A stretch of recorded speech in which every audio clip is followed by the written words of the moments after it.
It is time for another professional match of StarCraft 2, and what I got for you today is a Protoss versus Terran that was recently played during Home Story Cup. And of course that means that this is indeed part of the very first tournament that is running all of the new multiplayer maps as well as all of the new multiplayer balance changes. Spawning here in the top left corner of Neon Violet Square with the red Terran pieces, we have none other than the Terran player known by the nickname of Liquid uThermal.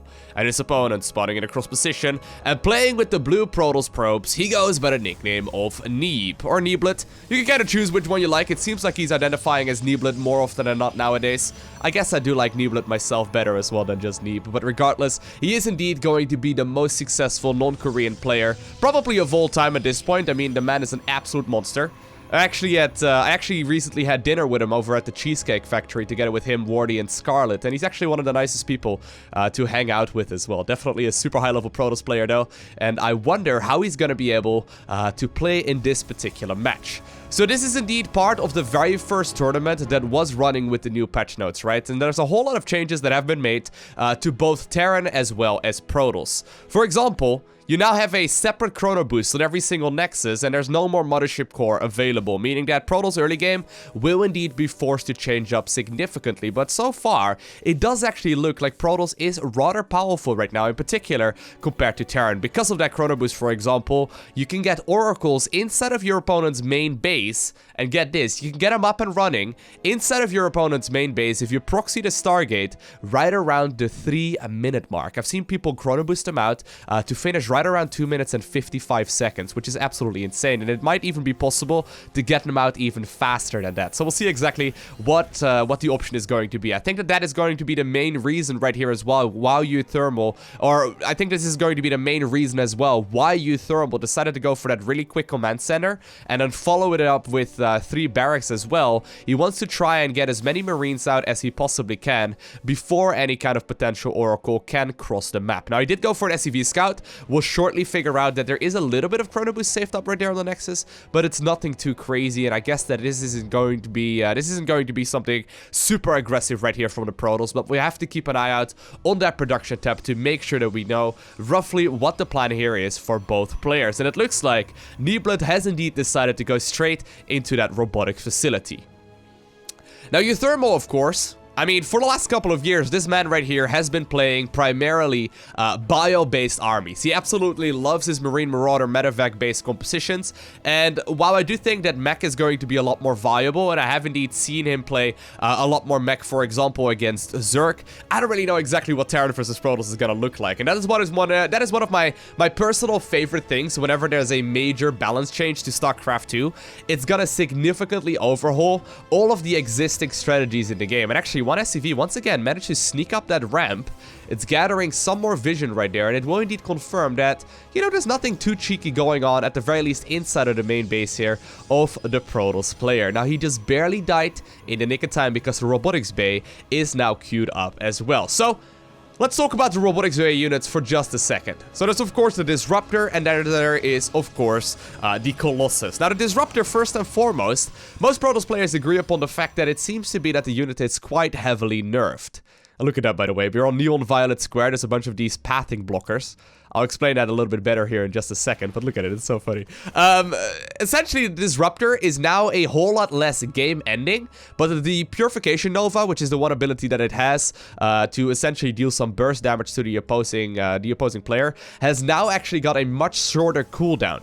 So it will deal less damage overall, just because it actually explodes when it first touches an objective, but more importantly, it feels a little bit less game-ending. And secondly, of course, we should also talk about the Robotics Bay unit known as the Colossus, which is exactly what Neeblet is actually focusing on right now. When it comes to... actually, no, he's not actually focusing on that. Never mind. The unit skins right there are a little bit funny. That's indeed just going to be a good old stalker. Regardless, though, he's indeed going to be going for that Disruptor here nonetheless, so we'll be able to see that in just a second. But the Colossus right now is more or less a specialized light damage dealer. So it essentially will deal a lot more additional damage to, for example, these juicy Marines, Colossi can pick them off in just a matter of seconds. But it does look like for now, we do indeed see that switch right here towards that purification boost that will indeed be able to deal a bunch of damage here to the potential mineral line of the Terran player in just a little bit. So we'll have to keep an eye out right here on that very first Warp Prism. Now, Neon Violet Square is indeed one of the new ladder maps in StarCraft 2 as well, and have a look at it, right?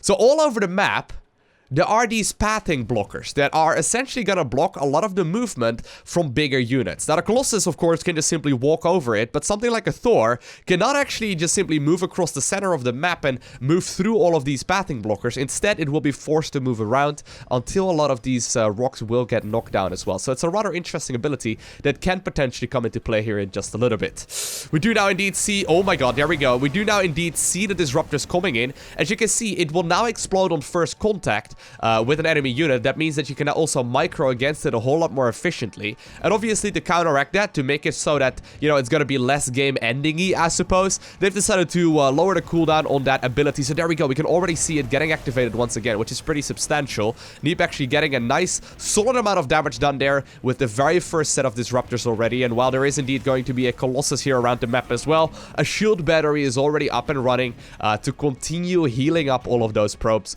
to the best of its abilities. And so far, actually, 0 probes have gone down in this game. Only 5 SCVs have fallen as well. So far, actually, the game is looking rather safe. However, that is going to be a rather big loss as well, though. Look at that. Those Marines being in the perfect position at the correct time, they will be able to pick up that Warp Prism, and that's a big deal, because that means that those Disruptor drops will now be shut down. And that is something that's very important, actually, at this point in the game. I mean, Neeb, does he have another Warp Prism out at this point? No, he doesn't. And really, the Warp Prism is the top priority to keep alive at this point in the game, just because that is the way that you can contain the Terran player in a way, right? Like, right now, uThermal obviously doesn't know that there isn't a second Warp Prism out on the map. He's desperately trying to scout out roughly what's going on here for his opponent, but he does need to be very careful, you know, if he has to deal with a Warp Prism. At this point in the game, he can feel a lot more confident, and indeed, he is starting to ramp up that production, going for a whole lot of siege tanks.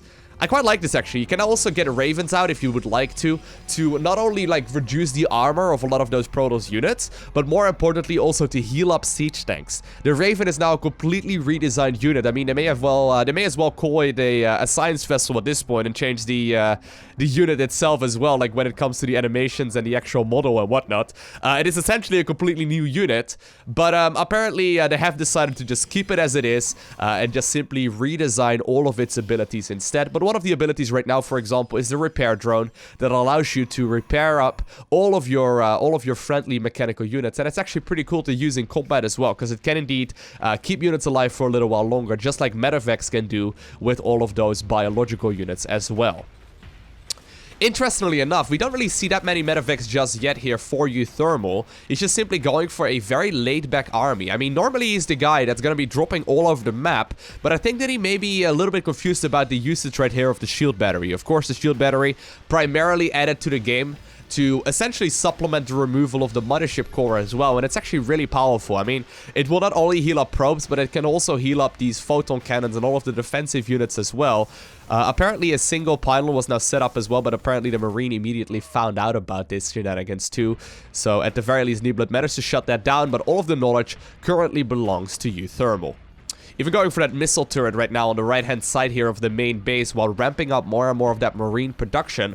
Really liking the setup so far, but I wonder what uThermal's plan is going to be. As a matter of fact, actually, he's going for the double Liberator production right now, as well as the double Siege Tank production. So he may very well be going for like a slow push across the map with all of these siegeable units, and if you manage to push Protoss in a corner, it can deal a huge amount. We'll see exactly if that is going to be his decision right here as well. Right now, though, we do see that fourth base coming down here for Neeblet, and both players actually playing this extremely careful. The same can be said right now on the other side of the map. uThermal also jumping up to get that fourth command center, and of course, getting a planetary fortress out here is a very important point on the map, because this will allow you to just simply defend this position so much more efficiently.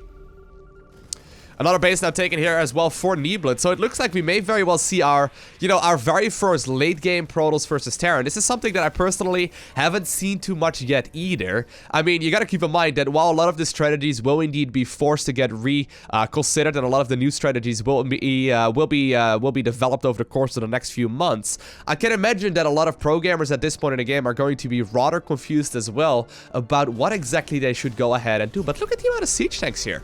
That's actually a substantial amount. That's 8 siege tanks already. And of course, with that nerf to the Disruptor, it's going to be a lot harder to actually power through those units as well. There's not that many Immortals here available. As a matter of fact, there are only 3 here in total. So there's a couple of them just simply hanging out between all of those stalkers. The skin actually making it pretty difficult to see where they are located. But there's still a lot of, high tier units here for Neeblet. And I think that he should be able to wipe out this army if he manages to get it before it sieges up. And actually, at this point in the game, all of the siege tanks are already up and running. They're ready to continue onwards here as well. Liberators right now, as well as a Marine drop here in the bottom right-hand corner of the map, trying to see what damage they can do. Simply just trying to pull this Protoss player apart. But so far, look at that. The shield battery dealing so much additional shielding right there allows these stalkers to pick up all of those medevacs here, and then also the remainder of the units. A single Colossus now also helping out. The question is, however, is Neeblet not just being pushed back into a corner? There's not that many anti-air units right now. How many Liberators are we seeing at this point in the game? There's actually there's actually none. No more Liberators available at this point, but there are 11 siege tanks with 3 more at every single moment that goes by in this game. Siege tanks now also in range right here of the Nexus, so it's gonna start shelling away here at this base to the best of its abilities. Actually, Neeblet now setting up a surround here with the majority of his army here at the 4th or the 5th base, I suppose, but now also a big chunk of it going for the wraparounds. Now, you gotta keep in mind that I think that Immortals won't be able to go through all of these stages, but it doesn't matter. Here we go. Protoss is pushing onwards. There are a lot of siege tanks here available, but look at the amount of stuff that Neeblet has managed to accumulate in this game so far. 174 supply versus only 130. That is a significant win right there for the Protoss player in blue, and he is currently on the prowl. He's gonna try and see if he can move across the map, potentially even kill this planetary fortress right now as well, but this is an important and easy to defend position here for the Terran player in red. Look at the amount of siege tanks here available.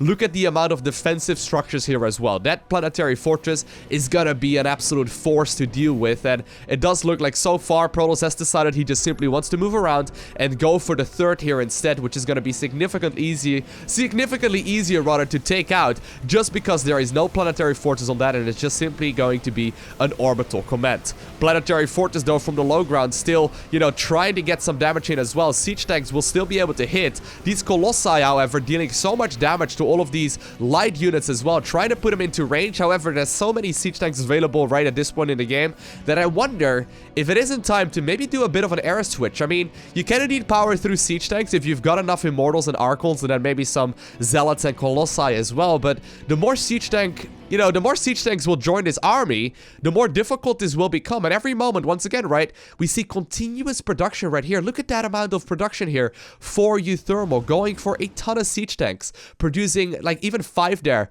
just a little bit ago, even 5 at a time. That's gonna be really hard to stop with a ground-based force here if you are Neeblet. And actually, uThermal showing what he's made of. He's already managed to even up the supply counts right now once again as well. And we do indeed see that that switch right now to the Stargate here, which I think that is going to be the correct choice. I mean, the longer that this goes on, I can't help but wonder that every single ground unit will just get absolutely shredded if the amount of siege tanks gets any higher. Now, indeed, we do see that auto attack right there on the High Templar. Not particularly strong, but it will make it a lot easier. Shield battery now also helping out, only against a handful of Zealots. However, now that the High Templar managed to feed back that medevac there as well, it's going to be a lot harder, and I think that the medevac will be forced to get on out of there, but not without at the very least being a little bit of a nuisance and killing a couple more probes here. While on the other side of the map, we see some siege tanks shooting away at each other, but also cleaning up the majority of those Zealots. In the bottom right-hand corner, in the meantime, a single medevac made its way over there. Marines will get cleaned up.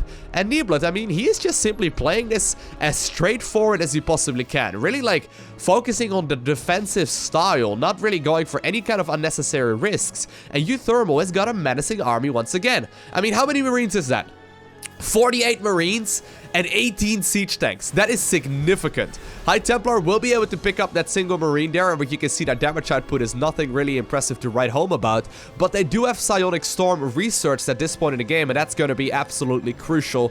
We also see that Fleet Beacon now in production for Neeblet, so he is planning to make that late game transition, but here we go. Siege tanks are not going to be able to move through these, I guess we call them pathing blockers from here on out, but they are going to be able to clean up those rocks very, very quickly, and with that, once again, this base is going to be in a lot of trouble. Protoss, however, once again, try to go for the wraparound here as well with a bunch of these units splitting themselves off from the main army. There's just simply so many siege tanks, though. This is going to get really crazy real fast. I think that if Neeblet pushes into that, I mean, these siege tanks, what are their upgrades right now? They are already at +2 attack upgrades as well. They're going to be able to shell away at these army units very, very easily. And actually, these pathing blockers may just be hurting Protoss a lot more than they are hurting the Terran. I mean, it's going to be so hard to actually get a proper surround, but here we go. We do see all of those shields getting activated on the sentries. Protoss is going to try and surround his army. Huge psionic storms going down, and actually a lot of these siege tanks do end up falling. A lot of, however, the big army here that was set up to the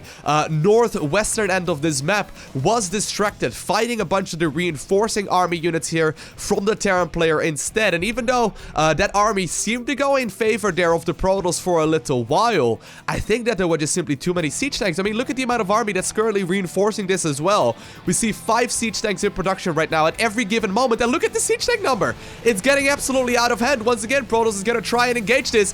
There are psionic storms available, and they will be able to deal a huge amount of damage, but the siege tanks are still shelling away at all of those units. Look at it. The Colossi not dealing as much damage to mechanical units anymore as they used to once upon a time. And all of a sudden, the siege tanks just cleaned up the majority of that army.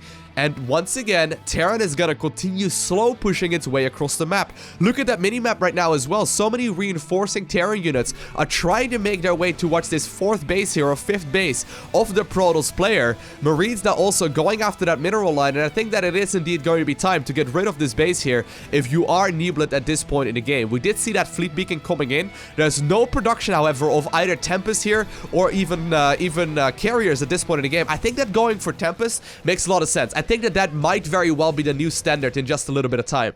Going for the Tempest switch, and actually we do see a massive recall right there. I think that they may have very well evacuated themselves towards another base. Here we go. The gold base is indeed going to start mining right now. But anyways, I wouldn't be surprised if a Tempest switch will become the standard here in a little bit, because look at the supply counts right now. uThermal was very far behind earlier on into this game, even using a medevac at this point now too to get a little bit more of that forward vision radius. And at this point, I mean, uThermal is maxed out. Neeblet is hanging out at only 145 or 145 supply here in total. There is now a warp in here going down as well, and a newly acquired expansion here for uThermal. No planetary fortress on that one just yet. Zealot's also checking out the majority of this map. That was a beautiful storm right there, though. Neeb dealing a huge amount of damage. And siege tanks, while they do seem to do decent amount of... well, Psionic Storm does seem to do a decent amount of damage to siege tanks. It's really not like, you know, the StarCraft 1 damage. Now, we do see that shield battery repairing the shields there of that Archon. Really sick move. Still that hit squad of Immortals, and then also Zealots picking up a lot of the reinforcing units, but uThermal is slow pushing his way into the higher ground right now, trying to get most value out of this army composition that he's got. Zealots, in the meantime, denying that newly acquired expansion here for the Terran player. Interestingly enough, uThermal deciding to not pick the base here in the top left-hand corner of the map, even though it's so nice and tucked away. I guess it doesn't have enough mineral patches for him to justify taking it, but Marines right now are stimming up that ramp, trying to get the most value out of this position as they can. Zealots now once again loaded up into the medevac. I think they're going to be heading inside of that main base instead, and Protoss actually has decided to just not fight this army here at all, but just go for the counter-attack instead, and I like this move a lot. Making the decision right here in the nick of time is going to be very important, because look at the amount of Protoss that's currently across the map. There are still a lot of siege tanks, however. They're going to try and defend to this to the best of their abilities. Immortals, however, now closing the distance here as well, but in the meantime, on the other side, we do indeed see that a lot of the expansions here for the Protoss players have ended up falling. controlling. Zealots now inside of that main base, shutting down the production. We do still see that damage coming out of that planetary fortress, however. Siege tanks currently on siege. Is he gonna send them up this ramp, or is he gonna use them for home defense here instead? It does look like Neeblet will be forced to turn around, pinned between these planetary fortresses here for the time being, but whenever you get on top of a Terran's production, you may very well be able to just clean this one up. I mean, look at the amount of damage that's being dealt here by uThermal. The real question is, does Neeb have enough units to fight this army once it is done cleaning up the main base? Now the Nexus is already being taken right now as well in the bottom left-hand corner of the map. Terran currently does not know about the gold base that's been mining here for a little while already. The Archon, Immortal, and Colossi ball right now managed to clean up the gold base here for the Terran player, so no more income here really for the Terran player in red. I mean, look at the income right now. It's nothing too impressive anymore, but as long as this base is up and running and the planetary fortress is stable, I think that uThermal must be pretty content with this situation right now. Siege tanks moving up that high ground, trying to clean up the many units here that are trying to force that main base of the Terran out of this game. Now also the army composition of Neeblet made their way towards that previously acquired command center as well. Still wasn't morphed into a planetary fortress, so that was indeed an easy one to deny. Siege tanks made their way inside of the main base now of the Protoss player as well. A single set of High Templar there, trying to make the most of this scenario, but now that the shield battery is out of energy, it will mean that they end up dying, but I guess they managed to fly to Ire together. Neeblet desperately trying to figure out whether or not there's another hidden base, but supply count wise, uThermal is still ahead, but there's a lot of income still coming in here for the Protoss player in blue. I mean, look at that, in the bottom left hand corner of the map, there's actually a base running right now. He's getting a lot of pylons here, but I think if he follows this up with shield batteries, he may very well be able to continue onwards for a little while longer. And actually, uThermal cannot see that the gold base is up and running here for the Protoss player for now. Instead, deciding to commit a lot of the reinforcements to defending his existing bases instead, and apparently not quite feeling confident enough that he's going to be able to clean this one up at this point in the game. This Liberator, however, is absolutely crucial. Scouting out that indeed there is going to be another mining base here for the Protoss player. The Archon as well as the Stalker will come in here in just a little bit, and while Stalkers will be able to deal a lot more burst damage, it is not quite going to be enough to only have a single one. I think that Neeblet is going to try and instead, you know, pick up all of these units when they are marching across the map, but I don't think that uThermal is going to be caught off guard like that.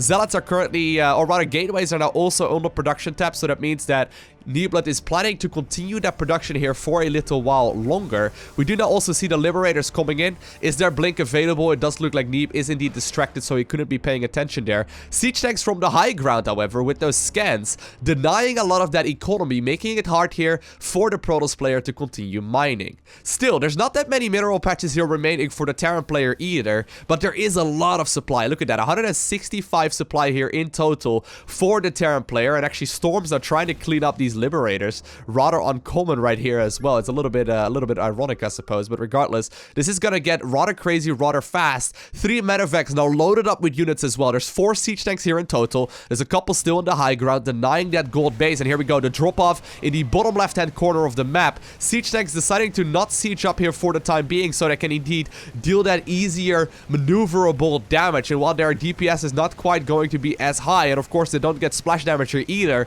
that Nexus will fall in just a matter of seconds, and that means that Neeblet is now no longer mining here at this point in the game. Getting a handful of minerals now because of that long distance mining. He did get himself another Nexus, but the siege tank now managed to move around here as well, going after that newly acquired Nexus here for the Protoss player.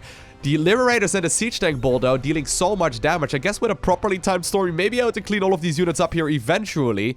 Protoss now also deciding to leave a lot of the units here at a bit of a distance, trying to, you know, take out this base here that uThermal just acquired, close towards that new Nexus that the Protoss just got. But I think that there may just simply be too much Terran at this point in the game. Only 37 SCVs versus 13 probes, but of course we have to keep in mind that mules are still going to be able to land at this point in the game, and they will be bringing in additional income here right now as well. I mean, look at the amount of siege tanks. Man, he's gonna try and engage this. Siege tanks are very clumped up, however. Are there any storms available? There are indeed some storms available in 3 of those High Templar. So much damage being dealt. cleaning up the majority of those Marines, but it turns out that the siege tanks that were left over are just a little bit too powerful, and uThermal picks up the victory here with a very, very siege tank heavy army. I think if you would have seen Tempest in production in this game, I think that it would have been a much easier game for Neeblet. I mean, Neeblet seemed to be very strong there, but he was a little bit late on his Tempest carrier transition. I think if he would have done so after he established that massive lead about, I would say about 15 minutes or so ago, I think he would have been able to eventually clean up all of those units as well, but it turns out that uThermal had too many siege tanks. He was indeed applying the correct amount of pressure, forcing the Protoss player to warp in a lot more zealots and units that he really didn't want at that point in the game, and uThermal eventually obtained the victory in a very cool base race kind of scenario. I hope you enjoyed watching this video. If you did, make sure you hit that like button down below, and if you want to see more, make sure you hit that subscribe button so you get a notification as soon as I upload more. Other than that, I want to thank you for watching. Have an amazing day, okay? Do not forget to smile, and I'll see you in the next one.